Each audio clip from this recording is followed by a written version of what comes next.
Hugo Ekitike is the talk of town as Man United supporters world over have been excited following his recent performance for the French under-21 national football team. But is he a guy Man United should seriously consider signing? Listen, we want new players all the time. Whenever there is a transfer window coming, United is excited. But most of the times, not Keke. Keke, are you excited about Hugo Ekitike? Listen, Hugo, it's such a French name, Hugo. Hugo Boss, Victor and Hugo. I am very excited about the boy. I think he'll be great for the team. But listen, man, young talent is everything. Of course, young French talent has burnt us in the past. I remember David Bellion. He was the next Thierry Henry. Anthony Martial, next Thierry Henry. So you see, they always have the talent because they are raised well. Many of the schools that they go to for training, the Le Havres, the what, they churn out amazing talent. The question is always one: mentality. Skill there's there. Mentality. Mentality failed Martial, but let's hope it won't fail him. Guys, subscribe to the United of Sport. Web is my name. He's Keke. Let's get it. So Fabrizio Romano has come out and said Hugo Ekitike is expected to leave Frankfurt in the summer after the excellent season he's having. Premier League clubs already started calling for the French striker ahead of the summer transfer window. Now, among those is Man United, who are linked with him before. Even Arsenal, by the way, have shown interest in him. KK, you probably watched a few. He scored a hat-trick for the French under-21 against England. And, of course, someone will say it's the under-21s, really. There's nothing much in it. Chido scored 30 goals a season for kids at Arsenal right now. I mean, he's not scoring, even if he's playing a few minutes. But, honestly, going back to Hugo Ekitike, how good is he? I mean, I have dug up some highlights. I won't pretend I've been following his career at Eintracht Frankfurt, but 13 goals and 4 assists in the Bundesliga is huge. His size, 6'2", means if you put that guy up front if you play the 4-3-3, Chido, Hugo, and Hoyland, that is 3 big men who could break a bank. You understand? Also, he's 22, so playing under 20 football, I mean, he's 19. He's 22, he's a strong man. The goals are everything. The comparisons are there to people like Kylian Mbappe. He runs fast. He's locked in. The England squad, by the way, don't get it twisted. That is no easy under-21 team. They are blown for. They win stuff. They are well coached. It's where the Bellinghams have jumped out from. There's, the really brilliant kids. England always has good kids in the under-21. They always do. Many of the big strikers you've seen, like the Marc Guéhis, the Who's, all came from down there. So listen, him scoring 3 against those defenses is no easy feat. Also, our part-time co-owner, Mr. Radcliffe, said, I'm looking for the next Kylian Mbappe, not Kylian Mbappe. And for me, he fits the profile of the next Kylian Mbappe. Look at where he's gone through. He went through Stade Reims 2020, 22 he was at PSG, and now he's in Germany playing for Eintracht Frankfurt. Why not? Why shouldn't he be with us at Manchester United next season? Yeah, interesting. But again, one would ask, if he were to join Man United, does he come as a replacement for Hoyland or as an addition to Hoyland? You're African, you eat buffet. I'll have some rice, have some potatoes. Not one of all of them. Let's have all the strikers there. Depth is everything. Injuries happen. There's long seasons. You're playing how many cup competitions? The Carabao, the FA Cup, not the Champions League. But you understand what I'm saying? Yeah, because we're going to win the Europa. We're going to win the Europa. So have that depth. Also, different styles of play. Henry came to England as a winger, come striker. You could flip a guy. We're playing now in a system where fullbacks are inverted, there are 2 10s. There's always a spot for another player. I think you go for him because you don't have goals in this team anyway. And historically, Man United has always had so many strikers, haven't we? Sir Alex Ferguson always had like 4, at some point he had 4 strikers. In fact, all the time he had like 4 strikers, and they would all contribute. And he repeated that in 2009 when he had Berbatov, Tevez, Ronaldo was a forward, Rooney was a forward, and you could say Macheda was on the bench, was the 5th, 6th. So have as many as possible. If they work out well, brilliant. If they don't, you can always move them on.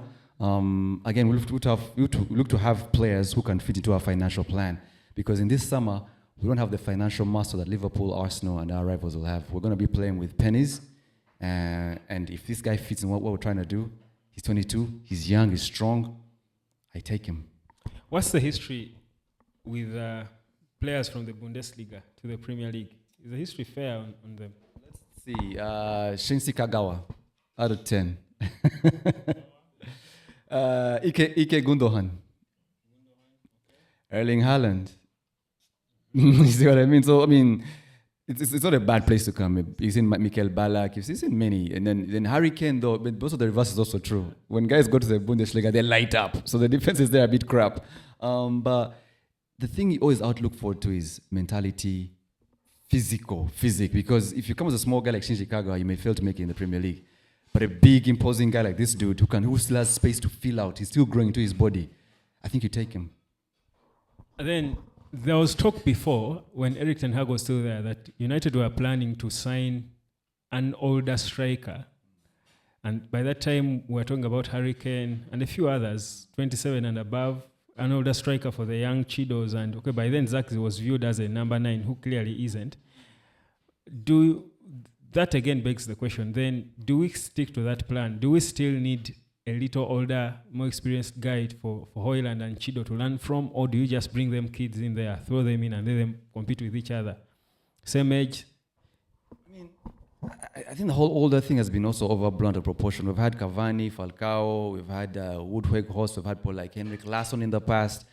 With Zlatan, it worked out because, of course, Zlatan is the next man to God. Of course, there was Pogba. Exactly. Again, but you also ask yourself, what is his mentality? Is he coming to retire at the club? Is he fit enough to lead these guys? Does he have the mentality to lead them as a leader? Also, will he want the salary we are giving them? Right now, you can't be paying over the odds for a man who's so old. But again, if I'm getting Harry Kane in, doesn't Arsenal need him more because they're looking for the Premier League more than... Yeah, the thing is for me, signing, and there's also talk of a swap deal with Napoli. We give them Højlund, they give us Osimhen. And it sounds good, but the thing is for me, when you bring in a marquee striker like that, the expectations are different. You don't bring in Osimhen and you're saying we're rebuilding, we need 3 seasons. People will think the next season you want to win it. So people will be demanding for the title because you brought in a big striker, a Harry Kane. And I don't think we need to be there. We don't need that pressure yet on Man United. Of course, then remember people like Kobe Mino are just 20 what? And he's crying for a huge salary. If I'm bringing Osimhen, how much will he ask for? He won't ask for less than £400,000 a week. So if that guy comes in, Kobe is saying, wait a minute. Højlund is saying, wait a minute. These kids aren't ready to learn from a big guy if you'll eat into their salary. You see, so I would add an older striker. If I'm chasing the title, I need that last push. Like I told you, Henrik Larsson. You get, when we brought in Falcao, Cavani, we still had dreams of winning the Premier League. You know, we're always playing top 3. Now where we are, we're in 15th. I'm not bringing an older guy. I'm bringing younger guys to grow with this team, change up the culture, build something strong, and keep going. KK, you have 100 million quid. In the summer, you're in the boardroom with Ruben Amorim. You're the boss. You're the sporting director. You replaced Dan Ashworth. Who are you signing? You have 100 million. Yeah. In all positions or just one position? Who are you signing with 100 million? The most important recruitment, definitely, for Man United. I got a keeper in, probably the Aston Villa Martinez. I'll get in... talking of Trafford. Is he good? Oh yeah, Trafford, he played for Burnley or something? Is it Bournemouth or Burnley. Yeah. And a company. I'm bringing a proper keeper to bring confidence into that team. I'm replacing, I'm getting another center back in because I don't trust Martinez.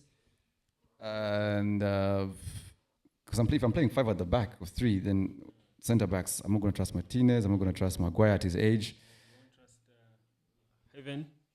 Because Haven wants to play in the midfield and on the right, and the left. And then I'm bringing in a striker. A left-footed center back. Uh-huh. But also, I need to bring in a left winger. Because let's face it, everyone's been drifting to the right. Ahmad is at the right, Garnacho is at the right. Out left, there are no goals coming through out left. It's really, really dry. It's dry season left. I need Haven to have that kind of person he can trust up front. I think I'll play keeper, center back, winger, and that dude. Okay. How about you? Your turn. I would sign Vitinha. Can I go again? Vitinha first. The right player to make the team playing. The prime Eriksen of Tottenham. The Luka Modric of Tottenham or Madrid. That guy who is going to, like the A better version of Bruno. I bring Vitinha in and Martinez, the keeper. I don't bring any other strikers or wingers. Them two. I think 80 million pounds on Vitinha, 20 million pounds on Martinez. That is your deal. I would do that. What do you think, guys? What would you do? 100 million quid. What would you do? Let me know what you think. My name is Webb. Cheers.